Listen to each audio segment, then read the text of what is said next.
What's happening, folks? Back with another reaction, back with some more Keane. And we're back to finish the 2006 album Under the Iron Sea. Thank you again to Phil. And the last track is The Frog Prince, which of course makes me think of fairy tales and that trope of a former prince being reduced to the state of a frog for one reason or another, and only the true love and emotional sincerity of a princess or maybe a common girl finding value in that frog and thus restoring him to his prior status and thus setting up the avenue for a happily ever after type of ending. I wouldn't be surprised if there's more to it here, and if there is some irony or complexity to that romantic story archetype. So I'll see what I can catch on the first listen. This is Keane. The track is The Frog Prince, and it's from their 2006 album Under the Iron Sea.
clever and fitting ending. I was about to comment on the uplifting sonic flourish of the end of the tune, where all the elements we've heard just keep getting stronger and richer and warmer, and then it goes back to almost like a music box or a snow globe or some type of, what's the right word, artifact that indicates a classic story, a toy or visual representation of the type of story we've been hearing about, and sort of, does its final turns before coming to a rest. And that's how the album ends. That's really clever and thematically fitting. So yes, I feel like we do get a full-fledged fairy tale here, but maybe one that has a different ending than those typically told when it comes to a frog prince.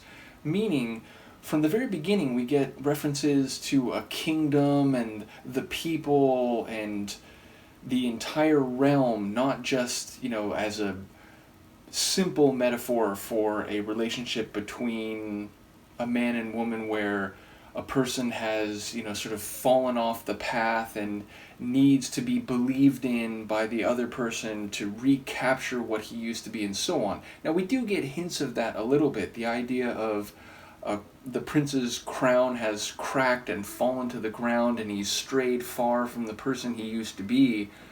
But the idea of let it go, brother, feels like, you shouldn't wait for this person who's going to redeem you through their own authenticity and sincerity.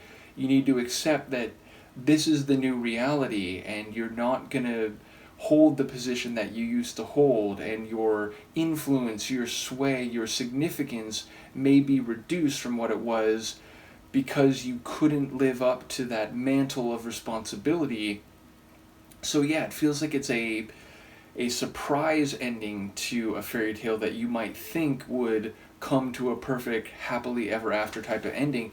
But the sonics and the notion of letting go feels like maybe the idea is it's still a happily ever after ending, just one where the person must come to a new understanding of their destiny, of who they are and what their role is.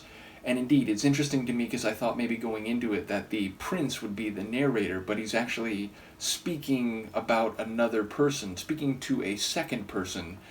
So yeah, ultimately it does build off of grand motifs about fairy tale stories, but in a way that surprised me a bit and in a way that ends differently than I expected.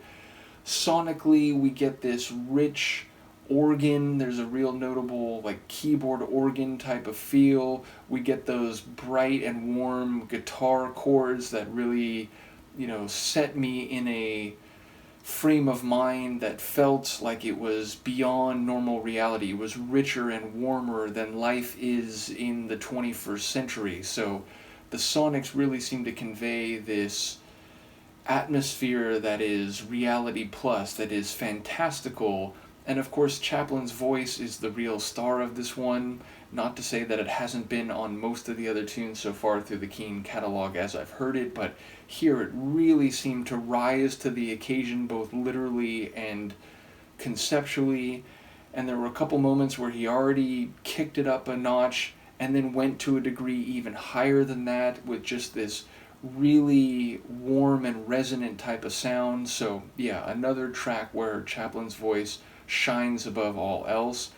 And as I said, not only was it a fitting end in terms of the literal last few moments of the track, but it's a very compelling tune to end an album on. So top track. In the moment, I don't remember what or if the next track is. I assume there's more, or track, the next album is in the larger folder, but I assume there is more waiting for us. So once again, shout out to Phil and to the folks who've been enjoying this Keane deep dive, and indeed, those who've been keen on it, I apologize, have mentioned a few times that they're just, waiting for the next tune or for a tune coming up in the playlist. So we will continue with Keane. Let me know what you think of this, and I will see you next time.